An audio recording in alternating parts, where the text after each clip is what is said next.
Yeah, we'll open it up to questions.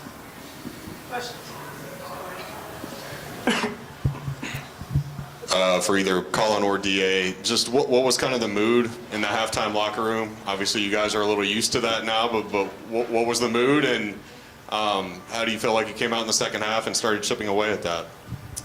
I think we talked about it last night. It's just like we're working to. I actually thought we got off to a good start today. We had a good first half.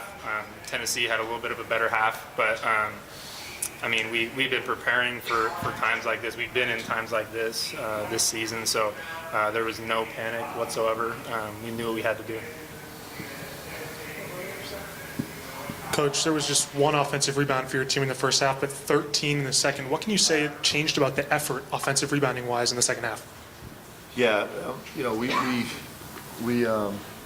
actually felt great going to halftime down 11. It's the first time we've only been down 11 in like a month, right? So it feels like we felt like we won the first half, and so which is weird, but it's the Kentucky way right now, and so we were heavily concerned about the one offensive rebound. I thought that Mo gave us great energy and some numbers in the second half. I thought we got downhill better. I thought DA was unbelievable. We kind of just installed a half a practice install on just some early action, and DA just caused problems. They really got guys in a rotation where it gave us more of an opportunity to get the offensive glass. It's such a huge part of what we do. Coach Figger loses sleep every single night about us getting active on the glass, and clearly it was really important for us tonight. Mark, you guys have done this multiple times this year. This has been a trend of getting down like this and coming back. First part of the question, what do you have to do to maybe not get down like that early in the first half? And then what does it say about your team to always fight back? Well, I don't, you know, we need to play better in the first half, right? And I thought we did. I thought actually we had a stretch in the first half where we really moved the ball elite. I thought we moved the ball great. It felt a little bit like us. Like, you know, there's moments where we're seeing some sunlight and being like, wow, we feel like this could be us a little bit. But I think the gift we have, and I will treasure this with this group, is, and we really feel it. We actually talked about it at our team meeting last night. It's like, we come in at halftime down 20. Well, we've done it, you know, multiple times now, and we come back and win every single time. So it gives you so much confidence as a group that you can walk in the locker room and nobody's sideways. Like, yep, this is what we do, and we'll come out and win the second half. And these guys have proved to do it, man. What it says about these guys' resilience and toughness is, I hope nobody's missing it. I hope people aren't missing it.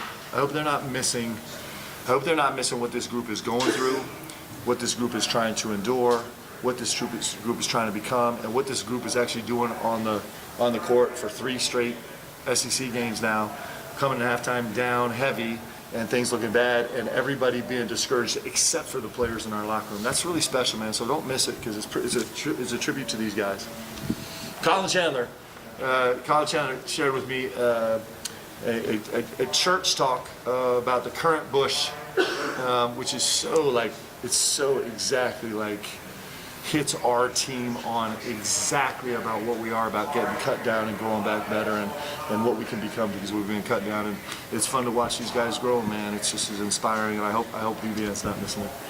Coach, you've kind of talked about the importance of that turnover margin this season. You had 8 in the first half, and in the second there was only 1. How important was that for the offensive momentum and getting everything going? I thought I thought Denzel Aberdeen was ridiculous tonight. He was so good. It came down to just putting the ball in his hands and saying, hey, let's just extend this thing out, and let's try, and you go attack space. And he made every right decision. His ball protection, the ball was in his hands. It must have been in his hands for 6 minutes in the second half, which is crazy, right? And just made great decision after great decision. I don't know if there's anybody playing better than him over the last game and a half. He was incredible. So he was a huge part of taking care of the ball. And you were part of so many comebacks at Florida last year when you guys won the national championship. You came to Kentucky to be part of the assignment. Do you see a lot of similarities in this team to the one of Florida that won the national championship last year? Don't want to compare the two teams. I'm just focused on this team right now, but this team definitely with me right now, these great group of guys I have around me and the coaching staff, no matter what situation we're in, we never put our heads down. We got to start off our first halves better, but I'm just proud of the guys. We never put our head down. Second half, we know what we have to do. We come together, we talk, we don't complain or anything like that. So us just putting our head down and creating plays for each other and still battling, no matter if we're up or down, is just great. So just coming back from a team like this and a fan base like this and a tough crowd and stuff like that is just amazing. Mark, you've mentioned that, like, when you guys are down at halftime, none of the guys are really that worried. Have you thought about just telling them at the beginning of the game, guys, we're already down 20-0. So you start from -20 to get to It's 0. interesting you said that because I told the staff before we went in for our first meeting, I'm like, next game, because we're experiencing the same thing. And I told the staff, I was like, next game, I just want on the video board not to be the scout. I just want it to be the scoreboard 20-0, right? But I don't know. I think this team, like I said, I would much rather have it this way than the other way around, guys. Like, it's awesome, and it's awesome to watch guys just grind and grind and grind. I love it.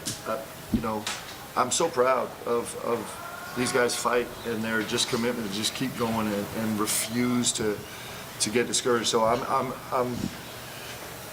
breathing a little bit more in the first half because they've given me so much confidence about what they do in the second half, and it's fun to watch, man. Colin, we haven't had a chance to ask you what you saw the other night on that full court pass that you threw to Malachi, and also tonight, what made you decide to step into that passing lane for that to make that steal that led to Oweh's basket? Well, tonight I heard the play that they were running.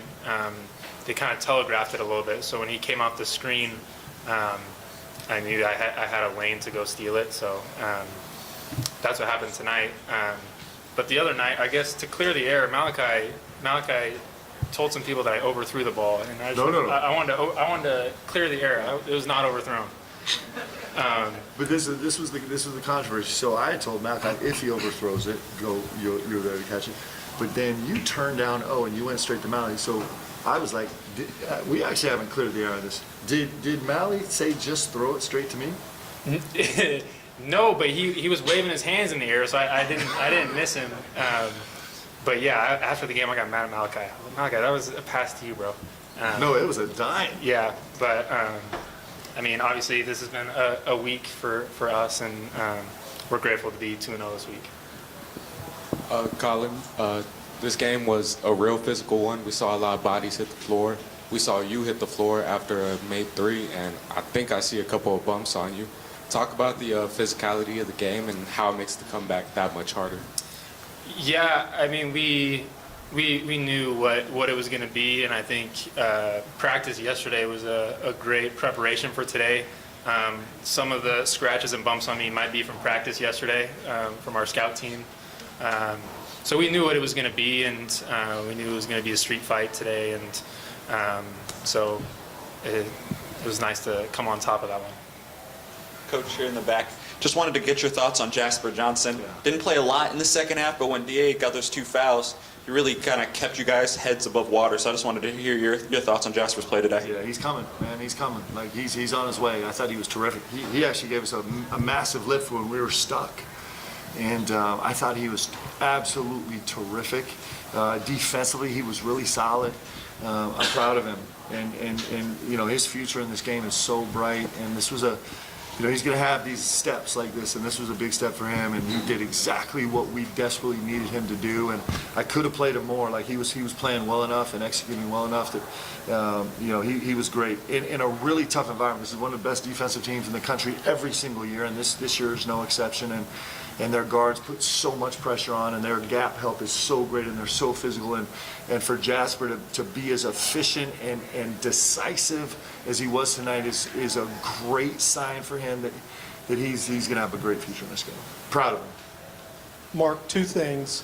How big a lift did you get from Mo Diabate just in terms of combating Tennessee's physicality? And secondly, how sick is Otega? Yeah. Well, so Mo Diabate, man. I can't tell you, so proud of him tonight. Tonight, he just wanted to be him. He wanted to, be the greatness that Mo Diabate is. It's one of the, we've talked about this over the course of the year, but when guys love themselves, when they love their what they bring that's special and magical to this game, then they're great. And he was great tonight. He was unbelievable. His impact on the game was way bigger than his line.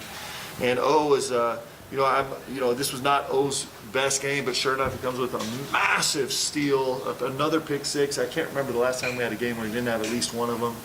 And I'm happy for Mo, for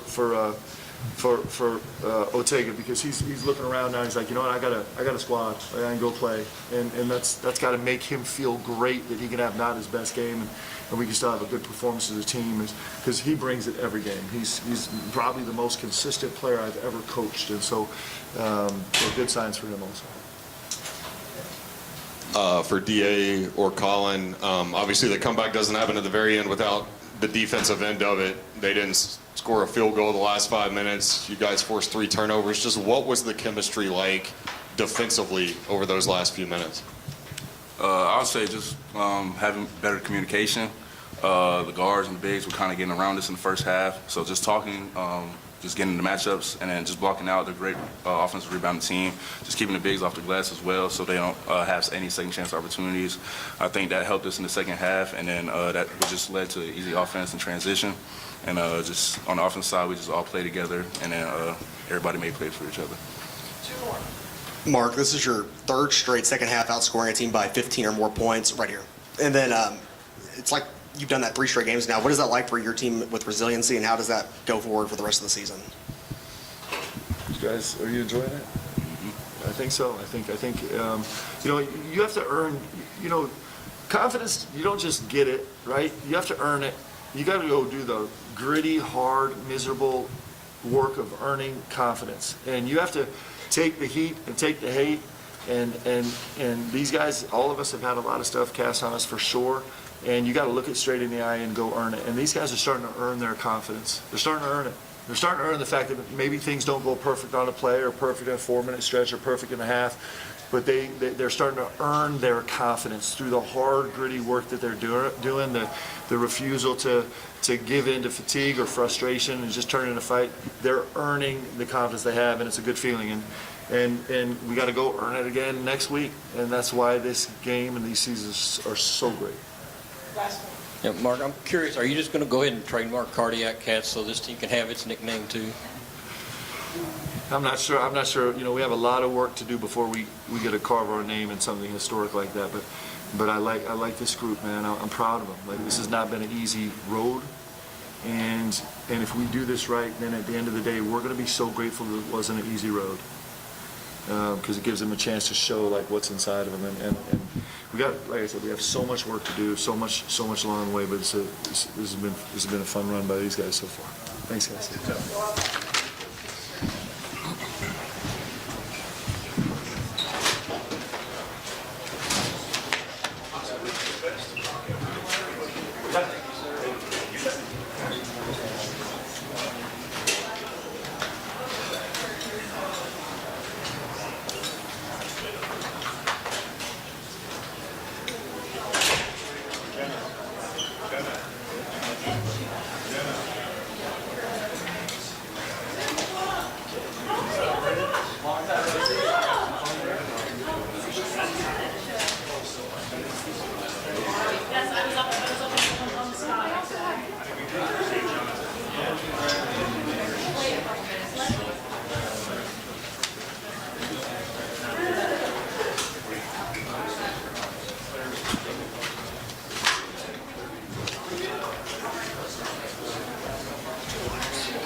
Just anywhere on the table.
Lopsided horseshoe setup.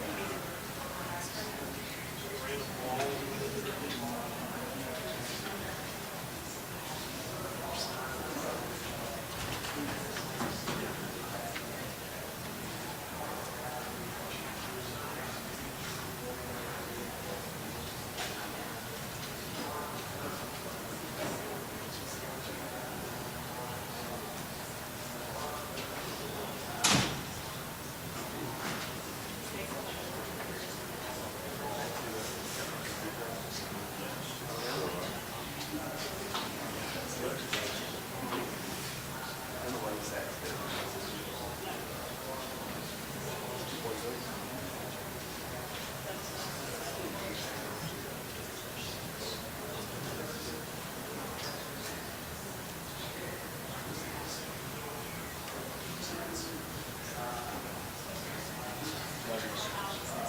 Yes.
All right, folks, got Tennessee head coach Rick Barnes here. If you have any questions, please raise your hand and wait for a mic. Start with Ryan.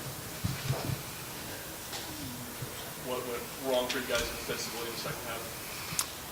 Poor ball screen coverage with not getting into the ball. Then when we went to different coverages, even when we stayed in their sets and guarded their sets, at the end we didn't do a good job finishing out the possession by getting blown by, putting us in rotation, then allowing them to score. I thought Aberdeen was terrific in the second half. It didn't matter who was guarding him. He got it where he wanted to go. And then getting into rotation, it's always hard to guard, and it's always hard to rebound. Starting the game, we play our normal defense. They made some threes, and which you expect that. But just, again, ball screen coverage at the point of attack was just really poor. What went wrong on that final possession with the Jacoby turnover? What was supposed to happen there? Well, we're going to get it to Nate and give him a chance to rip it and drive it. But if that's not there, there's obviously another option to it. And the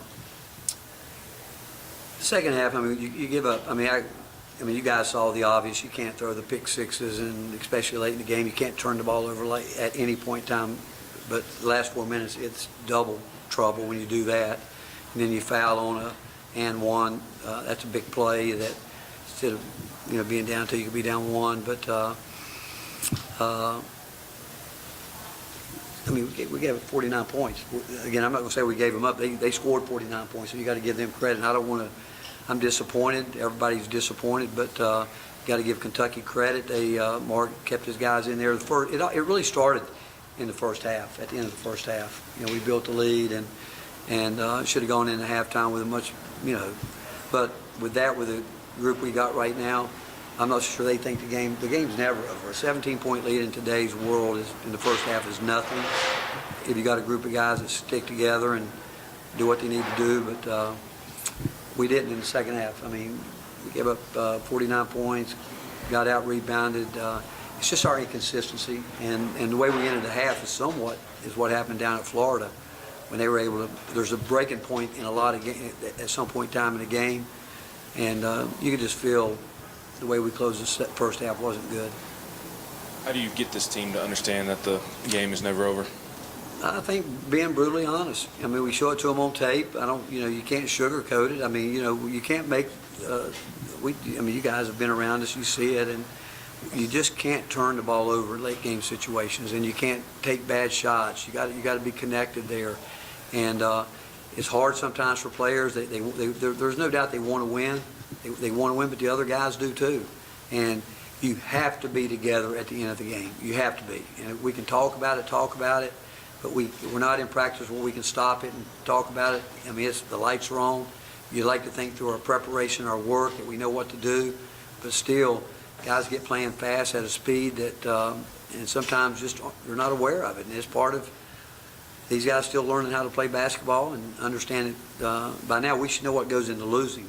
I would tell you that, because other than the Florida game, I mean, I can make a case that we've just shot ourselves in the foot so many times, and other coaches would say the same thing. I think every coach in the country, when they lose a game, when they know the talent is like equal or something, hey, we didn't do this, we didn't do that, and I feel like that. If we do what we need to do, we could be a much better team right now, but we're not doing it, so we are who we are. Coach, in your three conference losses, you've given up 49 points or more to end those three games. How does this team finish more? Is that a mental fatigue? How do you get a team to play what you were talking about with being 40 complete minutes? That's some of it's experience. Understand that you got to play for 40 minutes to start with. Like I said, a lead in the first half is sometimes fool's goal, whatever you want to call it. You got to play. I mean, every team we played, and I've said it for my entire career, that other team wants to win too. and they're well coached. And we know that you've all been in these type of situations before, but it gets back, you've got to play for 40 minutes. And the things that we did in the first half, the question is, why didn't we do it? I don't know why. I don't. I mean, you think about two guys in the first half had just 4 or 5 shots second half. And again, at the end of the game, they were just, we were guarding our sets. They were just putting their head down, driving the ball, and putting us in rotation. That allows them to get some offensive rebounds too. But we didn't guard the ball well enough. We didn't defend well enough to win the game. What is it about Nate that makes him more aggressive in the second half, and how do you get him to play for all 40 minutes? Well, it is. Nate's figuring it out more and more. My question is, why didn't he get the ball more when he needs it? You know, that's the question I would say. And Nate's doing fine. He's getting better. He's learning a lot. He's starting to get, you can tell he's getting more comfortable. Like I look at him today, he got 7 shots. But you look at our post guys, I mean, some of those that Kerry missed, I'd rather Nate shoot. I mean, he's going up against 3 or 4 guys, and we've told him, you know, you got to kick it out some. You got to adjust. I mean, when teams early, you bury them in there, they're not going to just keep doing that, you know. And first part of the game, we were getting it there. Then you got to kick out and make them decide, are they going to stay in there? They're going to cover the 3-point line. But Nate needs more than 7 shots. He does, and that's, again, we'll get that. But it's he's again, Nate's just getting so much better. He really is. And when he had 17 today, made his free throws, but he needs more than 7 shots, and he's got to. Some of it he's going to have to go get it and make that happen. David, Gentry, John. Rick, kind of a bigger picture question. You know, you had a run with Zakai and Jemai and Santi and Josiah where you had 4th year, 5th year, even going back to Fulkerson, 6-year guys. Is that, you knew this year was going to be different because you didn't have that. Has that adjustment maybe been a little tougher, not having that one guy that's been with you that when times get tough? No doubt. I mean, no doubt. Those guys win these games because they're not going to collapse on defense like that. And that's what it was, is a real collapse defensively. And those guys weren't nearly as talented as these guys are offensively. But they would, at the end of the game, I think your defense still wins and taking care of the ball. You do those two things and rebound the way we normally rebound, we've got a chance. I told these guys, you know, we won a lot of games here, teams that just competitive, tough, hard-nosed defensive teams, rebounding, but they're going to take it personal to get stops. And I mean, we're tonight. You don't ever want to use the word hiding guys, but you're really trying to hide some guys for some reasons, and you can't. It's hard to win with that. And then the way we ended the first half, then you always go back and second guess some things, but some of the plays we made with some of those guys there, and they're young. But to answer your question, we knew we'd go through some of this growing pain because some of these guys have never been at this level of competition and know what it's about. And that's a great question about, do you want to build your program with high school players and supplement them with the transfer portal, or do you want to go the other way? And we have chosen to, like, we're really excited about our freshman class. We really are. We think these guys are a lot like those teams we've had here in the past. But with that said, we expected guys that we got out of the portal to give us more here, and what we expected from them was consistency, and we haven't gotten that. And not just from them, and we need JP to be the player we know he can be. Felix, we need him to get 10 rebounds a night for us, because when he does, we're really good. We're really good. And so is it a mindset in some way? Yes, it is. But we got a long way to go. A year ago, I think we were 4-4, and after I think being #1 team in the country, and we kept getting better. That's what we got to do with this group. Yep. Rick, kind of following up on that, when you say defense has been a real strength of this team for a long time, is it a matter of the message not getting through to this group as well, or where do you feel like you're falling short? Well, you know, our help defense, and we've gotten more disciplined defensively, and even when we made the adjustments that we needed to make to, say, in the A&M game, we had to spread out. We learned from that, and we got better. But if you can't win at this level, at the highest level, if you can't somewhat be good at the point of contact, at combat there, the ball screen. If that guard doesn't get into the ball, it puts so much pressure on that big guy. Then you got teams that can shoot. Do you gap it? Do you stay out? I think you can do it all if those guards do their deal. If they don't, it's a problem. And do we get the message? All I can tell you is we've done it great, more than we've done it poorly. So they know that, but it's a matter of consistency and doing it at the level to win these type of games. Day in and day. It's hard. Believe me, it's hard to get up there, and a guy like Gillespie who is going to get hit a bunch during the game, and then we expect him to do a lot on the offensive end. We want him to slow down on offense and not wear himself out there. And as much as he does, sometimes he gets going, and he needs to slow that part down, because on the defensive end, I know he's trying to do it, and if he's tired, that's my fault. And that we try to get him out there. I thought it was a blessing in disguise in the first half. They got in foul trouble, and he had to sit as long as he has probably sat all year. But the young guys, yeah, you expect him to take a little bit longer, but we're talking most of the time tonight, it was older guys up there on that ball screen, guys that played enough minutes to know that we need to get this done. Last questions are from people whose hands I've seen out. John, Quentin, Ben, Ryan, Grant, that's it. Rick in the back. You've talked a lot about consistency with this team, but you've got a lot of players who have played a lot of basketball on this team, may just not be here. Why do you think that it has taken so long to find consistency from guys who have been playing this game for a long time? You know what? We should probably kick that to ESPN guys in the studio and let them answer it, because I don't know. Maybe they have the answer. They seem to have the answers with it. But you know what? I wish I knew, how to get that. And our guys work hard. They do. They work hard. But if there's more to it, the mental side of it's just as important. And understanding that it's a high level competitive, but the things that we're not consistent with, they have to be there. That's just, hands, the details, and that, we're just not where we need to be for 40 minutes. And again, we've proven we can play with some of the best teams in the country, but you know what? Do I think we should be getting more out of our 4 frontline guys? Absolutely.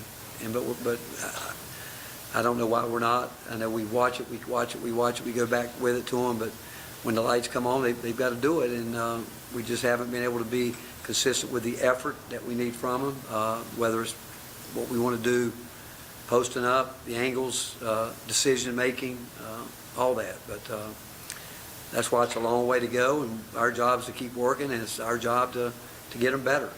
We're going to keep working until we do. Coach, you just touched about on the front line right there, but could you talk about what led to the decision to start Jalen Carey, and then how do you feel like he played, and then the front line in general? Just the reason we started was I didn't think Dwayne. Our 2 hardest working post players are Felix and Dwayne. Those guys, they had all summer. They didn't take 1 rep off. Jalen missed some time with some injuries. JP obviously coming back from an injury. Cade was here at the time, but playing through that. But those guys have logged more minutes by far than the other post guys. And the reason we chose not to start Dwayne was maybe to relieve a little bit of pressure and let him see it coming off the bench. Because, and then the hardest part is, I know starting is important to guys, even though I've never put a lot into it. And so when you do put somebody in the lineup, you're wanting to give it to somebody who has really earned it. In this situation, I don't even think anybody earned it, other than we were trying to help Dwayne with it. I could say today, well, maybe we should have thought about going the other way with maybe Nate at the 4 and a guard there. But I could talk about some of our guards too, the consistency part of it. But the reason that we didn't start was simply I thought it might help Dwayne to see, and it just so happened that we just decided as a staff we'd give Jalen a shot at it and go from there. With some of Jacoby's turnovers late in games this season, do you feel that's a byproduct of maybe you all lacking a ball handler you can trust consistently down the stretch? You talking about trusting him? No. The fact that other perimeter players are not providing a level of consistency, and Jacoby's playing so many minutes. He can't throw the ball away. You know, I mean, I think we trust our guys. Now you go back to the Florida game. I think their whole game plan was to make, like as you're saying, somebody else make those decisions and play with it. You know, we work with those guys trying to understand, you know, if they've got the ball, things break down, we're not organized, let's get organized. Let's just get organized and be efficient. There's guys that can do that. Our turnovers, one in front of our, you can't just flip the ball out, you can't throw the ball away. And again, part of our scout report was their best defense is running through passing lanes, the one that Bishop threw. That was the second thing on the board. Their best defense is them running through passing lanes. So we talked about, we even went back and looked at all our turnovers and said, what can we do to help them? And I can only tell you what I told them. We can't, because the passes you're throwing, we can't pull those passes back. We can't. It's the decision when you're trying to, like, I can think of one tonight when JP had the ball there and he tried to feed the post. I mean, you just can't make those passes. And the pick sixes, you can't make them, especially when it's a part of the scout report. Rick, with the way the first half ended today and last week at Florida with a couple guys in 2 foul trouble, do you rethink sitting some of these guys with 2 fouls depending on who they are and what they're doing? Well, if it continues like this, probably, you know. But Jacoby, if he's tired, again, I thought we, looking back, again, we thought maybe we're playing him too many minutes, you know, because his numbers are down from a year ago. And but you think about it, he did a really pretty good. Now, defensive day, he struggled in the second half. That's fatigue. Maybe it is. Maybe this week will be good for him because he's logged a lot of minutes. And you take away what I think he had, 3 turnovers in the last 4 minutes. Otherwise, you look at his 4 game. I mean, that's a darn good game. But those 3 at the end are brutal. And maybe it's fatigue. If it is, that's my fault. But all that, again, we got to fix it. I mean, our turnovers, we ended up with how many? 12. That's a lot better than 20 and 19. But still, those 3 at the end were critical. Those pick sixes are all critical because you can't defend that. To build this team this way to be a good rebounding team and be good inside, how do you kind of come to terms with giving up 13 offensive rebounds in the second half? Effort or lack of, and doing your job. I mean, everybody's got a job, and like most teams, you got some guys, they put their stock in thinking it's all about scoring the bucket, trying to do that, and it's everybody's got a job to do, and you got to do your job. And like, I really believe if Felix gets 10 rebounds a game, he's going to get it. He's going to stumble into 12 points. I believe that, you know. And I can say that about our other post guys, the same thing. But again, just rebounding. I mean, that's what we talk about. You're asking me when we break it down and we look at it, when we are really rebounding well, it's just great effort. And when you're not, it's not. And almost every time there's it's one-on-one combat. When that shot goes up, you know, who's going to go get it, who's not. And sometimes there's some long ones that bounce, you know, a different way. But we just, again, we gave up 49 points in the second half. I'm not going to say we gave it up. They went and got it, and give them credit. But we're disappointed because, again, you said it. You know, we were built that we're going to rebound, and so if you ask me point blank, I know when I look at the tape, I don't have to look at the tape. I hate to feel like I'm throwing guys under the bus, and I'm not throwing any one particular guy on the bus. But when you get out rebounded, it is lack of effort, plain and simple. And I would say that any team I've ever coached, not just this team. All right.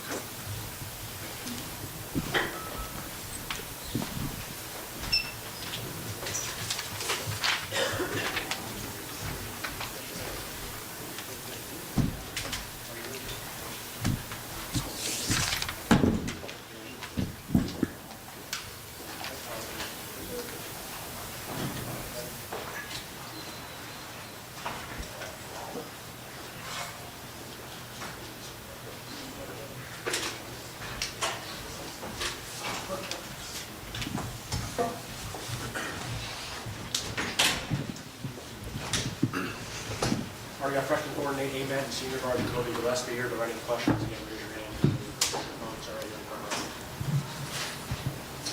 Yeah, just right here in the front row. Early in the season, you were kind of struggling with the free throws. What has kind of helped you come along shooting a lot better at free throws at this point in the season? I mean, I've always been a good free throw shooter, and free throws are mostly mental, especially if you can shoot the ball. So for me, it was just kind of going up there with the confidence. I know I'm going to make it, and just knocking it down. Nate, what went wrong for this team defensively in the second half?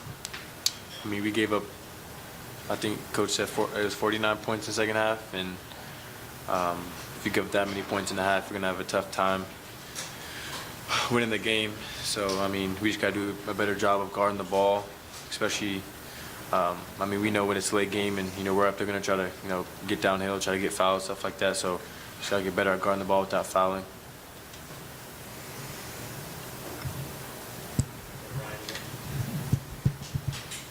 Jacoby, what did you kind of see on that last turnover, and I guess just how frustrating is it to, y'all took care of the ball pretty well for most of the game and had some key ones late? I would say I thought Nate was open and he wasn't, and I threw it, and I shouldn't have thrown that. So yeah, I mean, it's just a bad decision. You had 3 shots in the first half against Texas A&M, 2 shots in the first half tonight. How do you be more aggressive in the first half to get the results you get in the second half of games? Sorry, what you said? How do I be more aggressive in the first half? Yes. I mean, I think a big part of it is just letting the game come to me. I know I'm playing with so many good players like Jacoby, our post players, and for me, I'm just trying to make sure that I'm making the right decision every time down the court. If that's shooting the ball, that's shooting the ball. But if not, find these guys, know they can make plays, and if I give it up, I know they'll try to get it back to me. So. Jacoby, what did you see in that second half from your point of view defensively that changed, that let Kentucky come back in that game? Just not being as active on the defensive end, not getting up into the ball on ball screens, letting them come off and shoot it. We just gave them too many easy ones coming out the half. Nate, as a team, what did you see that led to giving up 13 offensive rebounds in the second half, and just how frustrating was that? I mean, it's hard to really give an answer for that besides just like lack of effort. Yeah, just not being physical enough, not wanting to win the game as bad as they did, and like you said, it's super frustrating. And I can look back to a couple, if not more, possessions where I didn't give the best effort I should, and you give them credit for crashing the glass hard and really wanting to win that game. So yeah, I mean, I would just say a lack of effort. Jacoby, your teammates were able to get open tonight. You had 8 assists. How does that kind of help take some of the load off of you? And then how do you feel about the offense moving a lot better than, say, in the game against Florida, despite the 12 turnovers? I would say just it's me trusting them to make a play. I mean, they're on the screens, they're kind of putting 2 on me, so just getting it out quick. And today they were going to make a play. Nate, you mentioned lack of effort. What do you think it is maybe about this team where sometimes you find you take the foot off the gas, and how do you get to a point where that's not a recurring issue? I think that we can get comfortable sometimes. We get up by 18, we get comfortable, we start settling. And I mean, that can happen a lot, especially when you have a lot of new players that you maybe don't fully understand the culture. But I mean, we've had enough time to understand what Tennessee basketball is. So again, you can't really point to much besides just a lack of effort, and stop that from happening again. We just got, I mean, to lose to Kentucky and taste a defeat like this is going to hurt. So if we don't want to feel this again, then we got to have better effort than we did tonight. It's kind of a follow-up. This can be for either player. Does this one, because this was y'all's first experience with this rivalry, does this one sting a little bit more than some others y'all have had this year?